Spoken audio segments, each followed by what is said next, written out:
Welcome to Three Count Commentaries. This is your host, MongoSlade. And today we're going to talk about WWE Chronicle, Damian Priest. So this kind of went undiscussed. It popped up and I didn't see anybody talking about it. And then I happened to see somebody I do know talking about it, and I went and checked it out. This was actually pretty good. This was awesome. This told us a lot of backstory about Damian Priest. Now, sure, you might want to put this information on Raw, so he can actually talk. And, they used to do stuff like that. Now they throw shit up on the network or Peacock or YouTube or whatever and then expect you to stumble across it. It's like, hey, if you follow the rainbow, there's a pot of gold around here somewhere. But then it's like 100 rainbows and they're all going in different directions. It's like, direct me to the shit that, 2 million people per week is watching. Put some of this shit on there. You could, again, I think I said this about the Keith Lee thing. It's only 30 minutes. You could have chopped it up into 3 or 4 minute sections, and over the course of a month, played that whole thing. And then said, if you want to watch the whole thing in one sitting, watch WWE Chronicle on Peacock. But whatever. So he basically told his life story. And he was born in New York, but they didn't use his real name. His real name is Louis Martinez, or Louis or Louis. I'm just guessing it's Louis. He was Puerto Rican. His parents are Puerto Rican, but he was born in New York. When his parents broke up, they moved to Puerto Rico. His mom moved to Puerto Rico, where he moved with her. He says they didn't have a lot he had to earn, had to learn about sacrifice. And then on Puerto Rico, that's where he learned about his love for wrestling. He became a big fan of Carlos Colon, and he watched Carlos Colon's organization. I was like, okay, cool. Talked about how exciting it was and to see other Puerto Ricans on TV like Savio Vega, and how big it was for Carlito when they saw Carlito come up in 2004. So he basically was like, these are the hometown guys. These are the guys I watched, because Carlito worked for his dad before he came to WWE. And Savio Vega runs the promotion IWA that is competition to Carlos Colon's organization. So the WWC, the World Wrestling Council. So you have this guy who grew up watching Puerto Rican wrestling, and he got to see, he's old enough to have seen Carlos Colon wrestle in the WWF. And he got to see Savio Vega a few years later wrestling in the WWF. And then, of course, it was, there weren't that many prominent Puerto Ricans in WWE until Carlito came along. So he got to see my representation. Anyway, he started talking about, moved back to New York to live with his dad. He started working in martial arts, doing martial arts. And he said that his dad was strict, but he needed it. He required it, and that they bonded over their love of martial arts. And he did martial arts for 10 years, but said, like, look, the money wasn't there at the time. And, so, I mean, my dad ended up losing the gym. I guess his dad owned the martial arts gym. And so he said he started working regular jobs. He was a bouncer. He worked in bars. And he didn't have as many childhood friends as everyone else because he grew up in Puerto Rico and then he moved to New York. So he said he focused on music, his love of music, which there was an article where he talked about how much he loves metal music. That's his music of choice. And basically his name came from the band Judas Priest. That's where, Damian Priest came from. So he actually they actually had some pictures of him on stage singing when he was younger, or was it recent? I think they were more recent than that. But basically he said he loved rocking out. Then he said that he had a downward spiral. There was a point where he just didn't want to take care of himself. And he said he felt criticized because he went to a WWE training camp in 2013 and he didn't get signed. They told him he had to take better care of himself because he was fat, let's be honest. And he said he was offended. And from there, he said that, it was their problem. He blamed WWE, saying that they didn't want him, so he didn't care. So basically, he got lazier, which means he got fatter, and said that, it was just a cycle of him, trying out or, still working in independence, and everybody saying there was nothing wrong with him. But he can never get further because his weight was out of control. And so he says that the turning point came when he asked his employers, and his employers asked him rather, to give up wrestling in exchange for more responsibilities and more money, I guess at one of the bars or the clubs or whatever that he worked at. And then he says like he loved wrestling so much that he told them like put in his 2 weeks notice right then and there. Like he was done. So then he starts talking about, they showed some footage from 2015 tryout that he had, where he cut the promo where basically he says that, last time I was here, Gerald Briscoe, in 2014, Gerald Briscoe told me to change my physical. And here I stand 85 pounds lighter. And then he was talking about going to the PC in the early days of the PC and saying it was the 3-day workout was the hardest thing he'd ever done. But he says that the coaches told him, like, if it was up to us, we'd sign you. But, the people who were doing the signing at the time said they didn't have anything for him. And then 2016 happened. He called again. They didn't have anything for him.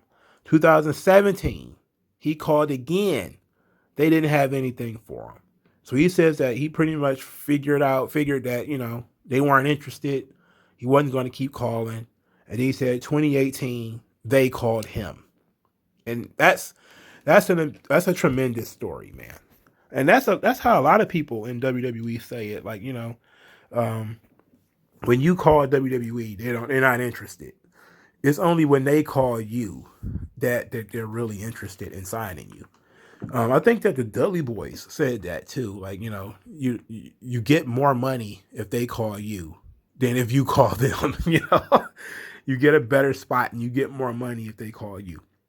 So he talked about, the weight loss, and that was a big part of his story is his weight loss, and saying that, part of it was him being positive, him getting serious about, his success. He really wanted to do this and he had to lose the weight. So he ended up losing over 100 pounds, and he ended up in NXT in 2018. And he says that he wasn't sure whether it was going to work out, and he felt like he didn't set the world on fire at first. But it says that in NXT in your house against Finn Balor. So this was 2020. He said this is when he finally started to get it, because he felt that the pressure of wrestling Finn Balor one-on-one on a takeover really forced him to bring the best that he had. And he says that after the match, he was not told he had a good match. He was told that's the guy we want to see all the time. That's who we want. That's who we want to push. That's who our star is. And he said that's who he's been from that point on. So then you start talking about the swag of Damian Priest and how it's based on Razor Ramon, and how he studied him, and he got to meet Scott Hall when Scott Hall came as a guest trainer to NXT, and said, hey, I wanted to add some elements of the Razor Ramon character into Damian Priest, and he got the big thumbs up to do so. So he got the drips that Scott Hall used to have on his NWO gear. He implemented the Razor's Edge into his repertoire. He even started doing the walk a little bit, the little glide that Razor used to do. So that was all very interesting. That was all very interesting. I noticed the Razor Ramon stuff around that in your house. I think that's when I started noticing that he was doing a lot of Razor stuff. But this guy's in my age group. He grew up watching the New Generation era, especially if he was a fan of Savio Vega, which I can't imagine being a fan of Savio Vega, who I couldn't imagine a more bland babyface in the Attitude Era, beginnings of the Attitude Era, New Generation era, than Savio Vega. He was just there, right? He was just there, and he did his shimmy, and, he's basically the New Generation Tito Santana, I remember that one time they threatened to put the Intercontinental title on him. I was going to blow a gasket. I was all of like 12. I was like 12, and I was about ready to act a fool because Savio Vega is about to be the Intercontinental Champion. Anyway, when Riddle got signed in 2018, we find that, him and Riddle were buddies, because he says, oh, I'm probably going to be joining you there. So Riddle is is in this documentary a little bit, and he starts talking about how Damian Priest is a guy who doesn't want it; he needs it. That he's not a guy who wants to succeed; he needs to succeed, and that he needs it more than anybody. He even needs it more than me. And it was really cool watching him and Riddle play catch. They were playing catch like little kids, and Riddle's just literally running around barefoot. Like it's not a gimmick. He just runs around barefoot. Of course, they talked about WrestleMania because this documentary was filmed between January and April 2021. So it encompassed his Raw debut on February the 1st when he wrestled The Miz. It also encompassed a lot of the storyline he did with Bad Bunny and The Miz, his first WrestleMania, the whole 9 yards.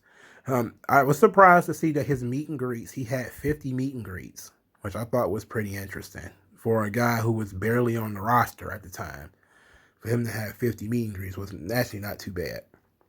But he says that it was great for him to be able to highlight some Puerto Rican culture. And Bad Bunny talked about how it was a honor to share the ring with him and thanked him for working with him and all that kind of stuff. So it was really good.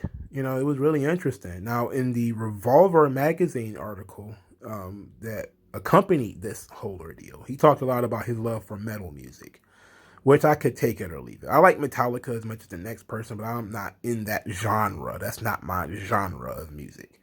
I'm more of a blues rock kind of guy when it comes to that kind of stuff. But he did talk about his wrestling career in that. He talked about Bad Bunny, obviously, and the work Bad Bunny put in to be good at WrestleMania. But he also talked about how him and Triple H put together the Damian Priest persona. And that he says, like, hey, you've been working characters, because his original character, Punishment Martinez, I'm guessing that was based on The Undertaker, because he talked about being a huge Undertaker fan when he was a kid.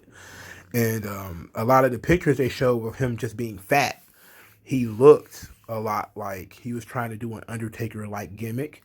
And that's probably why WB didn't have anything for him at the time when he was doing all that stuff. But he talked about, Triple H didn't want him to work a gimmick. He wanted him to be himself. And then he says after over a time, they bonded over music, that him and Triple H like the similar kinds of music. And then he says basically that's what they came up with Damian Priest, and they wanted him to be a rock star. And then he says that, when he won the North American title, it was, in the jacuzzi and all that kind of stuff. And the question came up, like, do you want me to change clothes and jump in the jacuzzi? And then Triple H asked him, what do you think a rock star would do? And Damian Priest said, if I was a rock star, I'd jump in the jacuzzi as is. And then, boom, that's what he did. He said that's when he figured out, like, that's what the character is. The character is like the Puerto Rican rock star. And that's awesome. I wish that we could do that on Raw. That would be awesome, wouldn't it? For us to actually, probably not the whole rock star thing. Music gimmicks, I'm like an abused wife when it comes to the music gimmick. I'm like a beat dog. You threaten a music gimmick, I might just curl up and faint or something, run away screaming. Anyway, this documentary is very good, and everybody should watch it. But let me know what you guys think. Like, share, subscribe, donate, help the channel grow. Thank you guys for your time. I'll talk to you guys later. Peace out.